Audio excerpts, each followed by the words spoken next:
हमें पड़ जाती हैं। पहले तो गुरु पुत्र हैं और दूसरे ब्राह्मण हैं।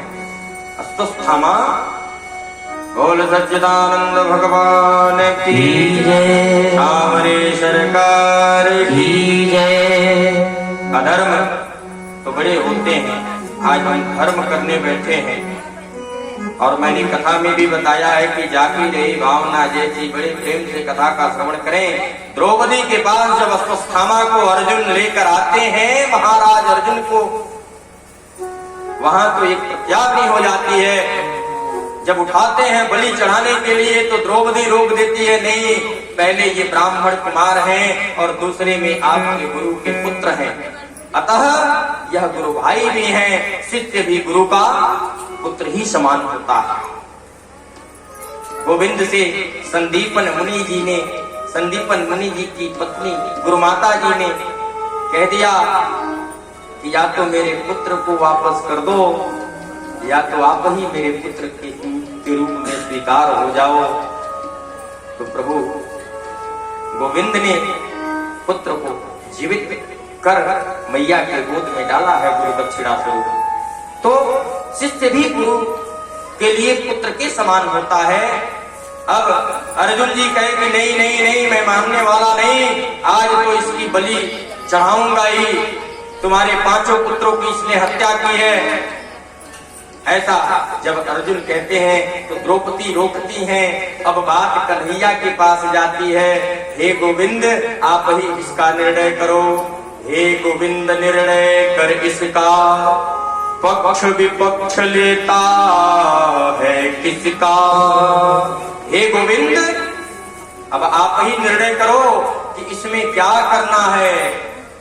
अब गोविंद का क्या निर्णय? गोविंद कहते हैं कि सही बात है, पुत्रों की इसने हत्या की है तो इसको बलि देना चाहिए, इसको मृत्यु दंड देना चाहिए, और दूसरे में गुरु का पुत्र है तो इसको छोड़ना भी चाहिए। तब अर्जुन ने कहा लो बात बन गई। पांडवों ने कहा कि भाई कन्हैया से पूछने का यही मतलब कि यह भी वही बात कह दी, दोनों ओर से बीच में लाकर खड़ा कर दिए। अब हम इनको मृत्यु दंड दें या न दें, बात समझ में ही नहीं आ रही। तब अर्जुन जी चूंकि गीता का उपदेश पूरे युद्ध में सुने थे, उनको भान आया, वो समझे कि कन्हैया क्या कहना चाहते हैं। कन्हैया तुम्हें एक नजर देखना है, प्रेम से बोले सच्चिदानंद भगवान की। कन्हैया तुम्हें एक नजर देखना, कन्हैया तुम्हें एक नजर देखना है, कन्हैया तुम्हें एक नजर देखना है, कन्हैया तुम्हें एक नजर देखना है। जिधर तुम छुपे हो, जिधर तुम छुपे हो, जिधर तुम छुपे हो उधर देखना है, जिधर तुम छुपे हो उधर देखना है, जिधर तुम छुपे हो उधर देखना है, जिधर तुम छुपे हो उधर देखना है।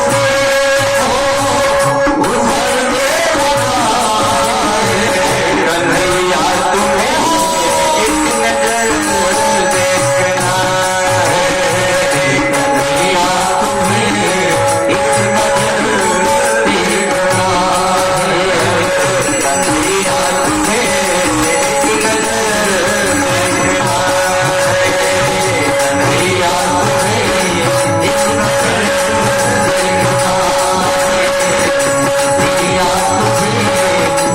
नजर देखना है, कन्हैया कन्हैया तुम्हें एक नजर देखना है। वैसे जगह कम है, लेकिन व्यास मंच पर आप सभी महानुभाव विराजमान हैं और सबसे बड़ी खुशी हमें ये है कि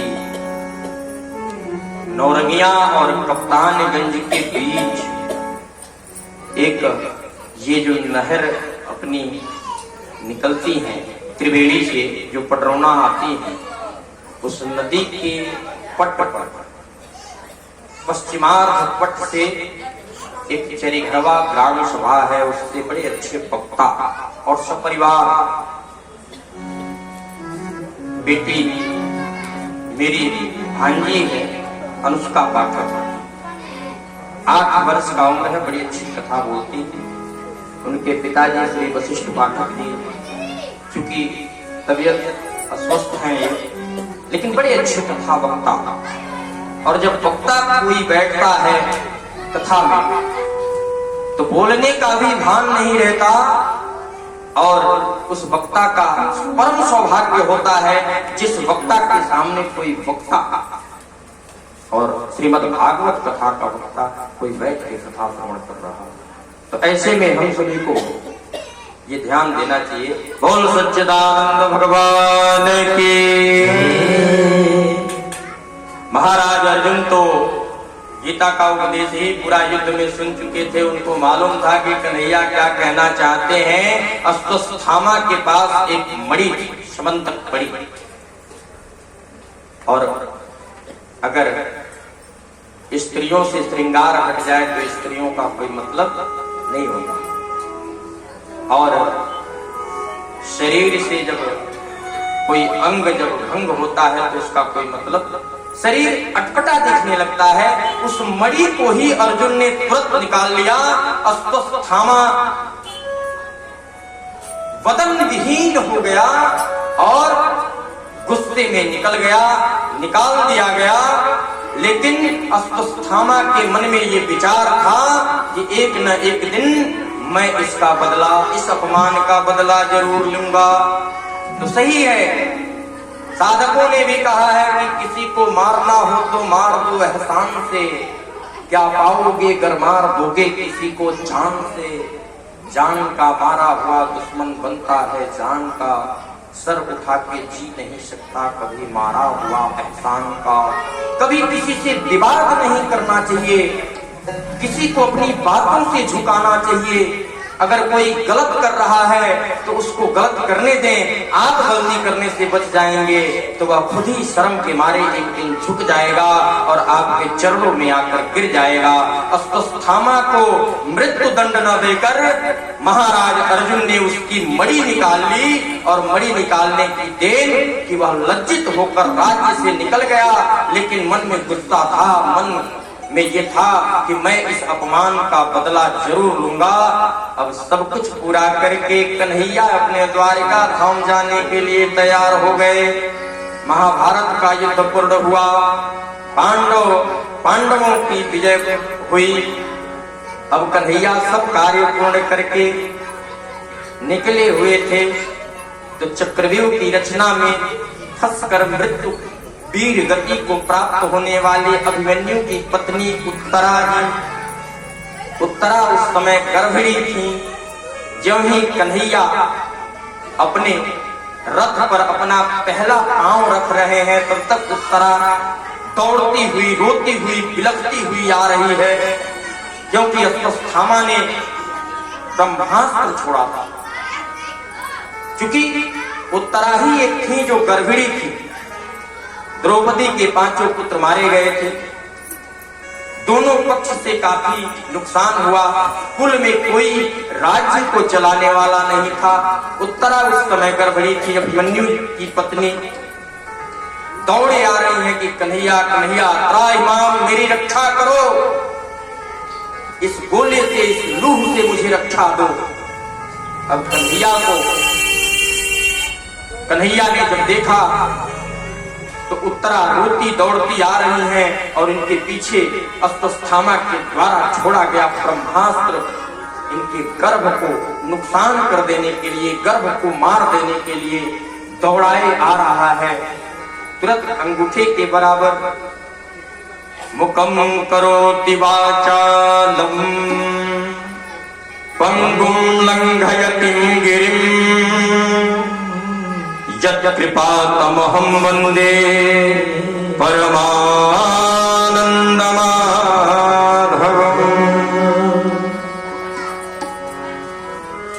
जिसके ऊपर नारायण की कृपा अंगूठे के बराबर अपने रूप को बनाया और उत्तरा के गर्भ में जाकर उत्तरा के गर्भ की रक्षा की और ब्रह्मास्त्र को शांत किया। बोल नारायण भगवान की।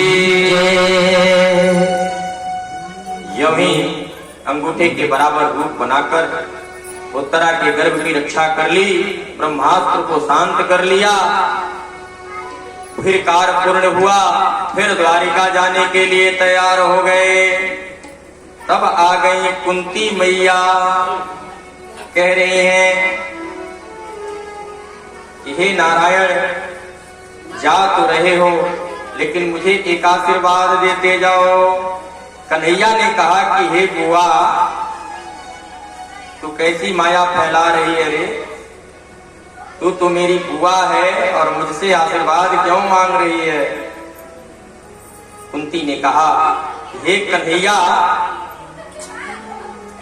दुनिया पहचाने न पहचाने लेकिन मैं तो जानती हूँ कि कहने के लिए मैं तुम्हारी बुआ हूँ, तू मेरा भतीजा है, लेकिन तू तो सर्वस्व जगत के नारायण हो और मेरी यह इच्छा है, मुझे अगर जा ही रहे हो तो एक आशीर्वाद देकर जाओ। कन्हैया ने कहा, बुआ तू अब माया फैला रही है, लेकिन बोल क्या कह रही है? कुंती ने कहा कि अगर देना ही चाहते हो तो मुझे दुख दे दो, मुझे दुख दे दो। कन्हैया ने कहा कि अरे यह तो जीवन में कोई पहला ऐसा व्यक्ति है जो सुख नहीं दुख मांग रहा। एक बूढ़ी मैया थी, एक बूढ़ी मैया थी, घर पर बड़ा काम करती थी। घर पर बोल नारायण भगवान की। एक बूढ़ी मैया थी, घर पर बड़ा काम करती थी। घर पर काम करती थी तो बूढ़ी हो चली थी। और जब हम सनातन धर्मावलंबियों के यहाँ जब वृद्ध कोई होता है तो अधिकतर बोलने लगता है, क्योंकि समाज का अनुभव हो जाता है, इसीलिए बोलने लगता है। तो काम तो करती है लेकिन रोज बड़बड़ाती हैं, इतना काम करना पड़ता है, हे भगवान किसी दिन मौत मिल जाता, मैं चलते फिरते में मर ही जाती तो बढ़िया होता। हे यमराज के दूत, हे यमराज कभी आओ और मुझे ले चलो। तब तक यमराज जी उसी रास्ते से जा रहे थे और बुढ़िया मैया कह रहे हैं कि हे यमराज आते और मुझे लेके चलते। तब तक यमराज जी सुने और चल पड़े और गए तो कहे कि मैया मेरा नाम ले रही थी आप, मैं उपस्थित हो गया। वो तो बुढ़िया डर गई, भाई मैं तो झूठी बोल रही थी, ये तो सही में आ गए। नहीं नहीं नहीं नहीं, मुझे मृत्यु नहीं चाहिए, आप जाइए। मृत्यु से ये सच्चाई है कि हमें जाना है, मुझसे डर सबको लगता है। वैसे हम गुस्से में कहते हैं कि हमें मृत्यु ही आ जाती तो बड़ा अच्छा होता। बुढ़िया मैया भी ऐसे ही काम कर रही हैं, बड़बड़ा रही है कि हे यमराज आओ मुझे ले चलो, बड़ा काम करना पड़ता है। जब यमराज आए तो कहीं कि तुम कौन हो? तो बोले मैं यमराज हूँ, बुला रही थी आगे आप चलो। बुढ़िया मैया कहे नहीं नहीं नहीं जाना है। तो फिर बुला क्यों रही थी? तो बुला रही थी ये टोकरी भारी है मेरे सर पर उठा दो। अब यमराज जी आए, टोकरी सर पर उठाए और चल गई। भक्तों, इस संसार में 84 लाख योनियों में अगर सबसे प्रेम कोई करता है तो बंदर अपने पुत्र से करता है। बंदरिया अपने पुत्र से अपने हृदय पर लगा कर रहती है। आप देखिएगा कि अगर किसी वानर जाति की मृत्यु होती है तो तब तक बंदर जाति के लोग वहां से नहीं हटते हैं जब तक उनके बिंदु बिंदु को वहां से नहीं हटा दिया जाता है। इतना प्रेम होता है बंदर को अपने जाति से। लेकिन जब मृत्यु की बात आती है, जल हो नदी को पार एक बंदर कर रहा हो अपने बेटे को लेकर, लेकिन जब यहां तक पानी जाएगी, जब नासिका देवी तक जल पहुंचेगा तो तो निश्चित ही वह भी अपने पुत्र को उठाएंगे और पैरों के तले दबाकर उस पर खड़े हो जाएंगे कि मेरी मृत्यु न हो, मौत का डर सबको, मृत्यु का डर सबको होता है। तो बुढ़िया मैया कहीं कि यमराज जी आप आए हैं तो मेरे सर पर टोकरी उठाइए और जाइए। लेकिन यह कुंती पहली ऐसी महिला जो कह रही है कि हे कन्हैया मुझे दुख दे दो, मुझे दुख दे दो, मुझे सुख नहीं चाहिए। कन्हैया ने पूछा कि बुआ है ये कैसा वरदान तू मांग रही है रे? तो कुंती मैया ने कहा कि जब जब दुख आता है, हे कन्हैया तुम मेरे सामने रहते हो, और जब सुख की बात आई, जब हमारे पास कोई दुख ही नहीं रहा तो तुम जाने की बात कर रहे हो। तो इससे बढ़िया तो मेरे लिए दुख ही है। कम से कम मेरे पास हमेशा दुख रहता तो तुम हमेशा मेरे पास रहते। यहाँ तो कलयुग है, सुख में सुमिरन सब करे, दुख में करे न कोई, और जो सुख में सुमिरन करे दुख काहे को। लेकिन सीख लीजिए, माताएं ज्यादा बैठी हैं यहाँ, अधिक संख्या माताओं का ही है। यदि दुख नहीं होता तो भगवान नाम संकीर्तन नहीं होता। मैया कुंती ने यह नारी पात्र को उपदेश दिया कि घड़ी सुख की हो या दुख की हो। शास्त्रों ने कहा है बंधनम मरणम वापी जयो वापी पराजयः। श्रीमद् भागवत में अंकित है, व्यास जी ने लिखा है बंधनम मरणम वापी जयो वापी पराजयः, उभयत्र समो वीर वीर भावो हि वीरता। बंधनम, चाहे मनुष्य बंधन में रहे, चाहे मरण के कागार पर रहे, चाहे उसकी जय हो और चाहे उसकी पराजय हो, उभयत्र दोनों समय, उभयत्र दोनों समय, समो वीरा समो मानवः, दोनों समय मानव वही है जो दुख में भी मुस्कुराता रहे और सुख में कभी उछले न। यही मानव की विभेदता है।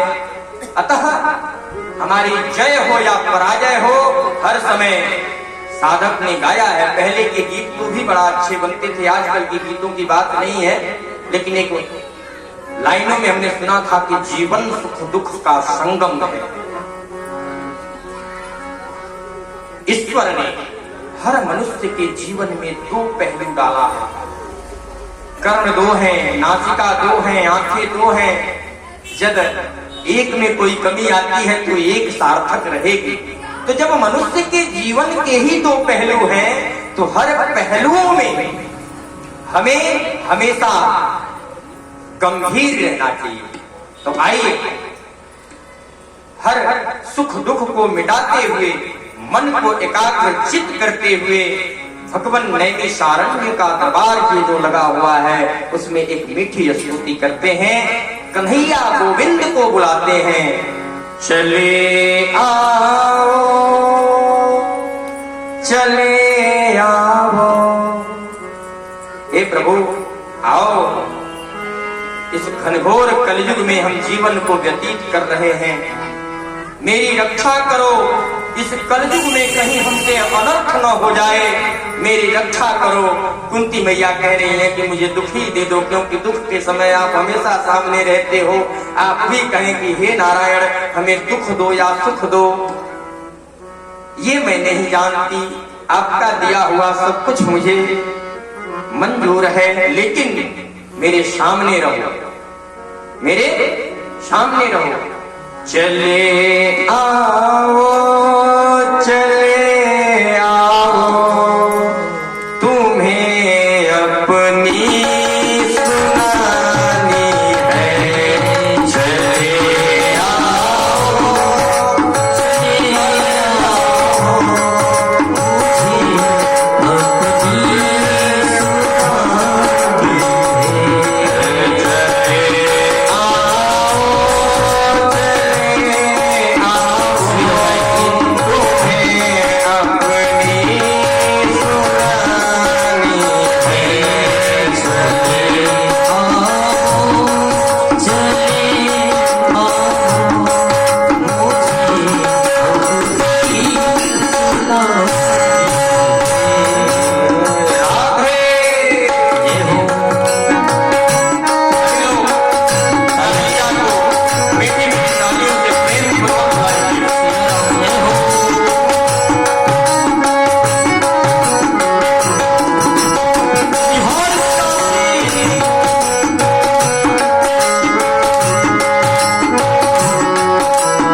कन्हैया टाले, चल बुआ, तुम्हारे समझ से केवल मैं दुखी की घड़ी में तुम्हारे पास रहा हूं, तो अब सुख की घड़ी में भी रह लेता हूं। कन्हैया रुक जाते हैं। धर्मराज महाराज युधिष्ठिर का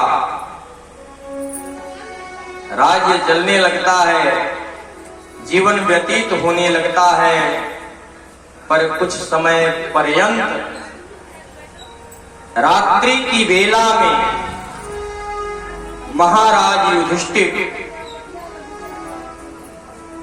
अपने पुरानी बातों को जब सोचते हैं, महाभारत का युद्ध, ऐसा भीषण युद्ध, और अपने भाइयों के बीच के युद्ध के विषय पर जब सोचते हैं, चिंतित हो जाते हैं, उदास होकर मध्य रात्रि की बेला में बैठे रहते हैं। और कन्हैया जब उठते हैं, देखते हैं, तो कहते हैं कि महाराज आज क्या हो गया? इस मध्य रात्रि में अभी तक आप शयन नहीं किए, बैठे हैं, कारण क्या है?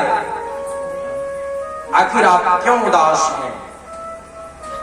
तब कन्हैया से युधिष्ठिर, महाराज युधिष्ठिर जी ने बोला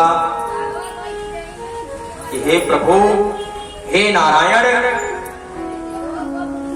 आज मुझे नींद नहीं आ रही, और आज ही नहीं, मैं तो इतना चिंतित हूं कि ऐसा लग रहा है कि मेरे शरीर से मेरे प्राण ही न निकल जाएं। कन्हैया ने कहा कि आखिर कारण क्या है, बताइए तो सही। तब महाराज युधिष्ठिर ने कहा कि युद्ध में जिसके अपने ही भाई मार दिए गए हो, युद्ध में अपनों ही का नुकसान हुआ हो, अपनों ही से युद्ध हो गया हो, ऐसा कुछ भी नहीं जो अपना नहीं था और सब कुछ खत्म हो गया। आखिर यह जीत किस काम का? आखिर किस लिए हम जीते हैं? विजय हमारी क्यों हुई, जब इस विजय का हर्षोल्लास मनाने वाला कोई नहीं, खुशियां बांटने वाला कोई नहीं, पूरा परिवार सुना हो गया। चचेरे ही सही मेरे 100 भाई थे, आज उनमें से कोई नहीं बचा। आखिर अर्थ किसको मिला, अनर्थ किसको मिला, यह बात मुझे समझ नहीं आती। आखिर ऐसा क्यों हुआ?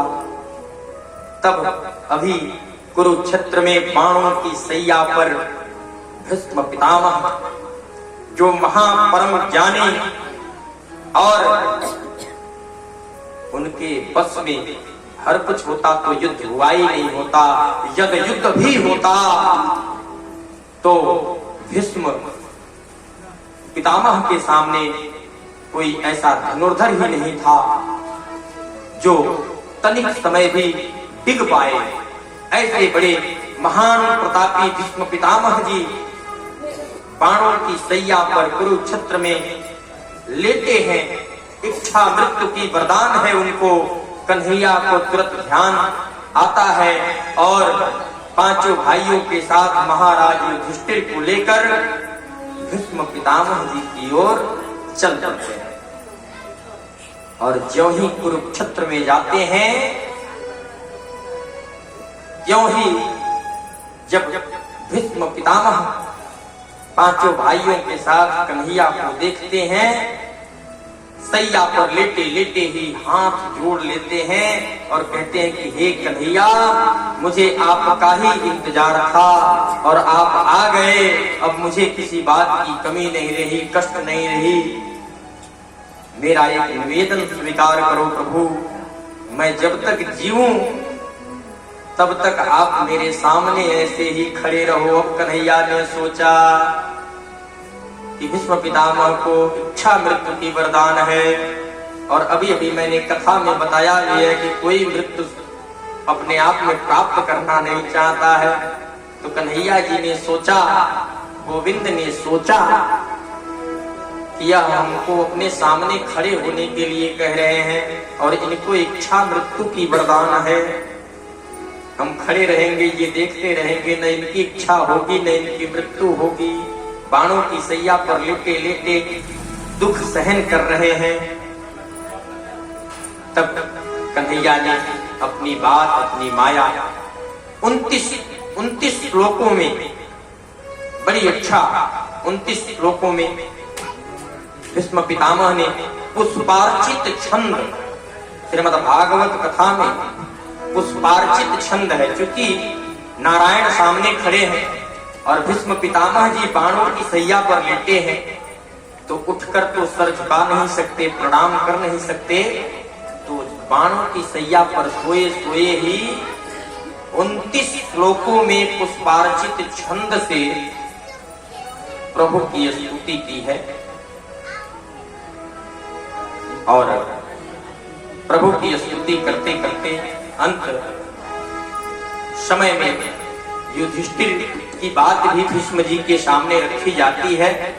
युधिष्ठिर को भी भीष्म पितामह समझाते हैं और भीष्म जी ने भी कन्हैया से निवेदन किया कि हे कन्हैया, तुम मेरे मति के पति बन जाओ, मेरे मति के पति बन जाओ।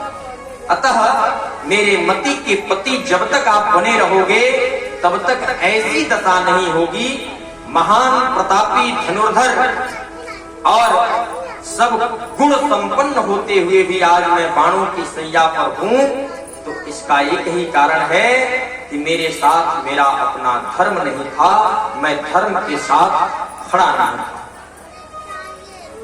तो ऐसे में हमें हमेशा धर्म के साथ खड़ा रहना चाहिए, सत्य के साथ खड़ा रहना चाहिए। जो सत्य के साथ रहता है वह दुख आता तो जरूर उसके पास है, लेकिन दुख उसके पास कभी टिकता नहीं। तो ऐसे में भीष्म पितामह जी ने 29 श्लोकों में पुष्पार्चित छंद के माध्यम से श्री नारायण की स्तुति